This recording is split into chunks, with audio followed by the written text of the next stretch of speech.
बच्चों की higher education के लक्ष्य की बात करें तो अक्सर यही होता है, जो पेरेंट्स होते हैं वो सोचते हैं कि हम थोड़ा थोड़ा इकट्ठा करें ताकि अगर बच्चा हमारा कहीं विदेश में पढ़ना चाहे या कोई हायर एजुकेशन वो अपने पसंद की चाहे तो उसे कोई दिक्कत ना हो।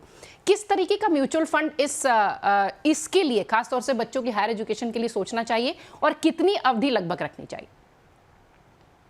तो मैं एक चीज पहला कहना चाहूंगी कि women were always good सेवर्स।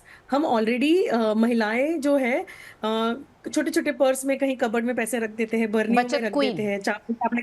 Yes, बचत क्वीन। तो महिलाएं, हमें हमारे इंडियन वुमेन के डीएनए में है कि सेविंग्स करना जरूरी है, क्योंकि ऑन अ रेनी डे हमेशा पति जो है बीवी से कहता है, भाई अभी हम अटक चुके हैं, फंस चुके हैं, कुछ है।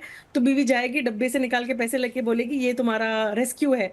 तो women are always a better savers. हमें उसे इन्वेस्टमेंट की तरफ बढ़ाना जरूरी है। तो आई एम श्योर हमारे शो के माध्यम से हम काफी महिलाओं को एनकरेज करेंगे कि वो शुरुआत कीजिए। 5,000 एक शुरुआत के लिए बहुत अच्छी अमाउंट है। ग्रेजुअली आपको एक बार कॉन्फिडेंस आ जाए तो आप शुरू बिल्कुल कर सकते हैं। रहा आपके सवाल के बच्चों के एजुकेशन के लिए कैसे निवेश करना चाहिए, तो मैं एक ना मिस्टेक बताना चाहूंगी जो लोग करते हैं। प्रतीक्षा जी, ये सुनिएगा ध्यान से कि हम्म। लोग क्या कहते हैं, बेटी पैदा हो गई तो चलो उसे सुकन्या समृद्धि में पैसा डाल दो, काफी रहेगा।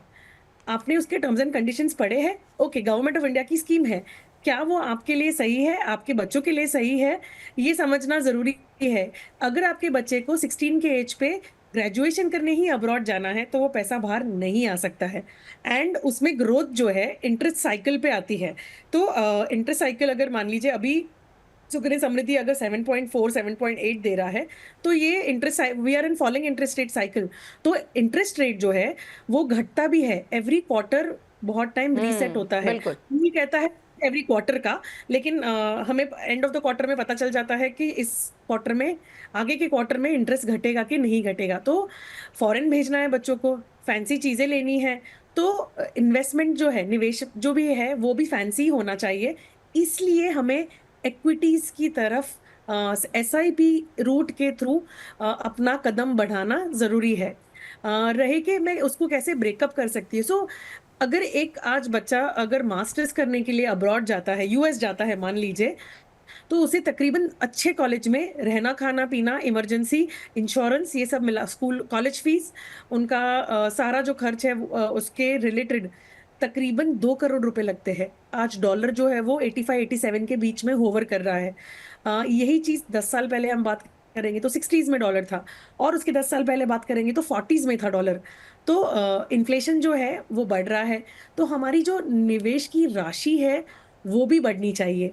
और जब भी हम देखेंगे कि बच्चों के लिए कहाँ इन्वेस्ट करना चाहिए, सबसे ब्रिलियंट तरीका है बच्चों के नाम से इन्वेस्टमेंट शुरू कीजिए। आपके बैंक अकाउंट से भी पैसा कट सकता है, नाम बच्चों का रहेगा तो एक इमोशनल रहेगा कि हम्म। मेरे बच्चे का इन्वेस्टमेंट है, इसको टच नहीं करूंगी या नहीं करूंगा। और एसआईपी कीजिए, दो अच्छे फंड्स लीजिए, एक equity hybrid fund, Canara Robeco equity hybrid fund लीजिए, या आप वाइटो के कैपिटल इक्विटी हाइब्रिड फंड लीजिए। और उस एक आप पराग पारिक फ्लेक्सी कैप ले लीजिए, या एक आप वाइटो कैपिटल फ्लेक्सी कैप ले लीजिए। उससे क्या होगा, एक फ्लेक्सी कैप आ गया और एक आपका हाइब्रिड फंड आ गया। बच्चों के एजुकेशन के लिए पैसा है, भले लंबे अवधि का पैसा है, हम्म। से 7 साल के ऊपर की अवधि होनी चाहिए, तो आप ये फंड्स में एंटर कर कीजिएगा।